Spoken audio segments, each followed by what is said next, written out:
آقا نعمت سید عالم علیہ السلام ارشاد فرماتے ہیں کہ 7 آدمی ایسے ہیں جن کو قیامت کے دن اللہ پاک اپنے عرش کا سایہ عطا فرمائے گا۔ اس وقت جب سوا نیزے پہ سورج ہوگا، زمین تانبے کی ہوگی، اللہ کے عرش کے علاوہ کوئی سایہ نہیں ہوگا، یہ پہاڑ، یہ دریا، یہ ساری کی ساری عمارتیں جو ہیں یہ پگھل جائیں گی، درخت جو ہیں یہ راکھ بن جائیں گے۔ اس وقت کہ اللہ کریم کے عرش کے سوا کوئی سایہ نہیں ہوگا، فرمایا ایسے خوش نصیب ہیں، کتنے 7 آدمی ہیں جن کو اللہ کریم قیامت کے دن اپنے عرش کے سائے میں جگہ عطا فرمائے گا۔ اللہ کرے اللہ پاک ہم سب کو یہ 7 کی 7 صفتیں ہی عطا فرما دے کہ جن 7 صفتوں کی وجہ سے ان 7 لوگوں کو اللہ قیامت کے دن اپنے عرش کے سائے میں جگہ عطا فرمائے گا۔ ان میں پہلے آدمی کا ذکر کیا، فرمایا ایسا آدمی جس سے کوئی قرض مانگے اور وہ اس کو قرض دے دے، کسی کوئی قرض لینے کے لیے آ جائے تو ایسے وقت میں کہ جب دنیا مہنگائی کی چکی میں پس رہی ہو، جو آج کو قرض لے لے تو دوبارہ دینے کے لیے بھی پھر تیار نہ ہو، تو ایسے دور میں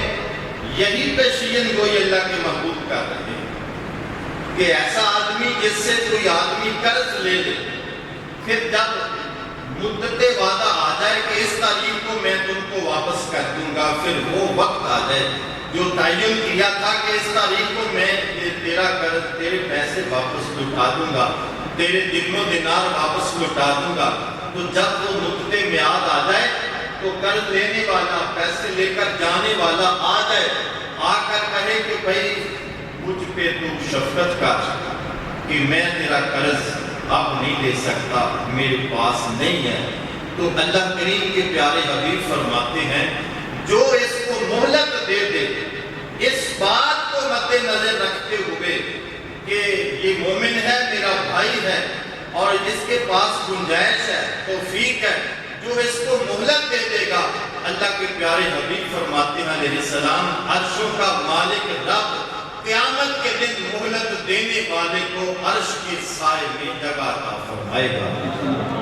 مشکل کام ہے، کسی کو پہلے آج کے دور میں پیسے دینا مشکل ہو گیا، معاشرہ اس میں ایسی باتیں رائج پڑ گئی اور پھر جب دے دیے پھر دینا مشکل ہو گئے، تو ایسے ہی وقت کو مد نظر رکھتے ہوئے اللہ کے پیارے حبیب نے یہ انعامات تقسیم فرمائے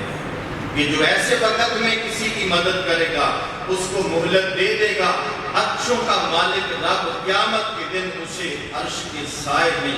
اس وقت جگہ عطا فرمائے گا جب کوئی اور سایہ بھی نہیں ہوگا۔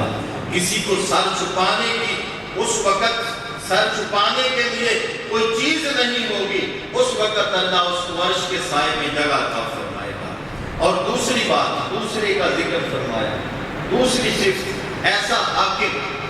ایسا امام العادل، عدل کرنے والا امام جو اپنی رعایا میں، اپنی قوم میں عدل کرے، انصاف کرے، اللہ اس کو قیامت کے دن عرش کے سائے میں جگہ عطا فرمائے گا۔ اس وقت جب افراتفری پھیلی ہوئی ہو، اس وقت جب اگر 4 بھائی سگے ہوں، ایک چولہے پہ کھانا کھانے والے، ایک چولہے پہ بیٹھ کر جنہوں نے صبح دوپہر شام کھانا کھایا، جس وقت وہ بھی آپس میں اتفاق نہ کر سکے، وہ بھی ایک دوسرے کی بات ماننے سے انکار کر رہے ہو، جب ایسا وقت آ جائے تو اللہ کے پیارے حبیب علیہ السلام فرما رہے ہیں امام العادل، ایسا امام جو عدل کرنے والا ہو، جو انصاف کرے اپنی رعایا میں، اللہ اس کو ایسا مقام و مرتبہ عطا کرے گا کہ اپنے عرش کے سائے میں اللہ کریم اس کو جگہ عطا فرما دے گا۔ اتنا عظیم اعزاز اللہ کے پیارے حبیب علیہ السلام نے بانٹ دیا۔ اس امام سے مراد امام الوقت بھی ہے اور امام الحاکم بھی ہے، کہ ایسا حکمران کہ جس کے ذمے حکومت کی ذمہ داری لگا دی، ایسا وہ آدمی بھی ہے جو رایا کے فیصلے کرتا ہے، وہ عدل اور انصاف کے ساتھ فیصلے کرتا ہے، اللہ اس کو قیامت کے دن عرش کے سائے تلے جگہ عطا فرمائے گا۔ اور تیسری اس کا ذکر کیا، فرمایا ایسا آدمی جس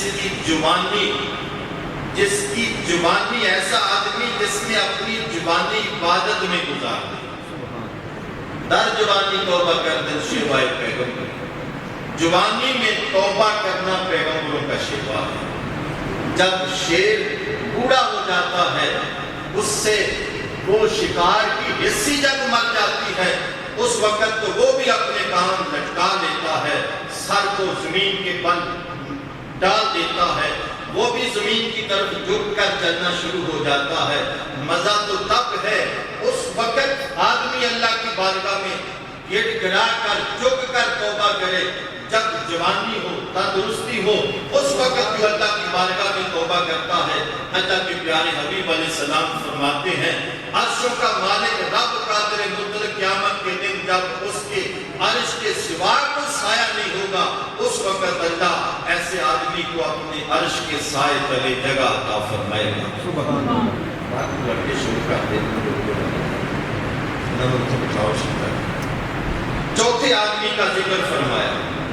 جس کے دل میں مسجد کی محبت ہو، جس کے دل میں بولیے، جس کے دل میں مسجد کی محبت ہو، اس کو اللہ عرش کے سائے تلے جگہ عطا فرمائے گا۔ مسجد میں آئے تو گڑ گڑاتا اپنے گناہوں سے توبہ کرتا ہوا ہے، مسجد میں آئے تو آخرت کی یاد اس کو آ جائے، ایسے آئے، مسجد کی صفائی ستھرائی کا خیال رکھے، اس کے ادب و احترام کا خیال رکھے، فرمایا اللہ اس کو عرش کے سائے تلے جگہ عطا فرمائے گا۔ اور پانچویں آدمی کا ذکر کیا، جو اللہ کے لیے محبت کرتے ہیں، وہ دو آدمی جو اللہ کے لیے محبت کریں، اللہ کریم قیامت کے دن اپنے عرش کے سائے تلے ان کو جگہ عطا فرمائے گا۔ الحب فی اللہ والبغض فی اللہ، محبت کرو تو اللہ کے لیے، اگر بغض رکھو تو وہ بھی اللہ کی کریم کی ذات کے لیے۔ اپنی ذات کا بغض نہ رکھو، اپنی ذات کا غصہ ختم کر دو۔ مولا علی کرم اللہ وجہہ الکریم ایک کافر کو، دین کے دشمن کو، نبی کی عظمت پہ حملہ کرنے والے کو آپ نے بچھاڑ دیا، اس کو گرا دیا، تو اس نے اوپر کی طرف منہ کر کے آگ کی طرف تھوکا۔ آپ کو اور غصہ آ گیا، چھوڑ کر ایک طرف ہو کے کھڑے ہو گئے۔ اس نے کہا حضرت چاہتے تو میری گردن اتار دیتے، میں آپ کے قابو میں آ چکا تھا، تو آپ کی گرفت میں آ چکا تھا، ہو سکتا تو آپ میری گردن اتار دیتے، میں نے تو اپنے ہتھیار ڈال دیے تھے، آپ نے مجھے چھوڑا کیوں؟ کہا کہ جب پکڑا تھا تو اس لیے پکڑا تھا کہ تم دشمن خدا ہو، اس لیے پکڑا تھا کہ تم دشمن رسول ہو، اس لیے پکڑا تھا کہ تم دشمن دین ہو، اس لیے میں نے تجھے بچھاڑا۔ جب تلوار اٹھا لی تو تم نے میرے چہرے پہ تھوکا یا تھوکنا چاہا، تو مجھے پھر غصہ آیا، یہ لعین کو میں نے پکڑ بھی لیا، پھر بھی یہ مجھ پر وار کرتا ہے، میری ذات کی طرف، میری ذات کی بے حرمتی کرتا ہے۔ کہا مجھے غصہ آ گیا، اس لیے چھوڑ دیا، کہیں میں ایسے لوگوں میں نہ ہو جو اپنی ذات پہ، اپنی ذاتی دشمنی کی وجہ سے میں مارنے والوں میں نہ ہو جاؤں۔ چھوڑ کے قریب کھڑے ہو گئے۔ تو یہ ہمارے اسلاف تھے جنہوں نے ہمیں زندگی کے سلیقے سکھائے، صرف اور صرف ہم تو رہ گئے کہ ان کی فضیلت سن کر سبحان اللہ کہنے تاکہ محدود ہو گئے۔ ان کی زندگیوں کو بھی دیکھو، ان کے رہنے سہنے کے طریقوں کو بھی اپناؤ، انہوں نے کیسے کیسے زندگیاں گزاری ہیں۔ اور چھٹے آدمی کا ذکر کیا، جس کو حسن و جمال والی عورت اپنی طرف برائی کی دعوت دے اور وہ مالدار بھی ہو، تو یہ آگے سے کہہ دے انی انی اخاف اللہ، میں تو اپنے رب سے ڈرتا ہوں، میں تو اپنے رب سے ڈرتا ہوں۔ تو اس کی دولت کو بھی ٹھکرا دے، اس کے حسن کو بھی ٹھکرا دے، تو اللہ کریم کے پیارے حبیب علیہ السلام فرماتے ہیں کہ عرشوں کا مالک رب قیامت کے دن اپنے عرش کا ایسے آدمی کو سایہ نصیب فرمائے گا۔ اور ساتھ میں ایسے آدمی کا ذکر کیا، فرمایا جو ایک ہاتھ سے صدقہ دے، ایک ہاتھ سے خیرات کرے تو دوسرے کو خبر نہ ہونے دے۔ مفہوم حدیث کا کہ اپنے صدقے کو، خیرات کو چھپا کر دے،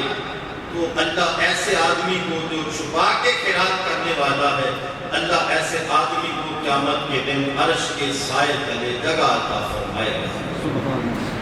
کوہ علم عرفان کھلے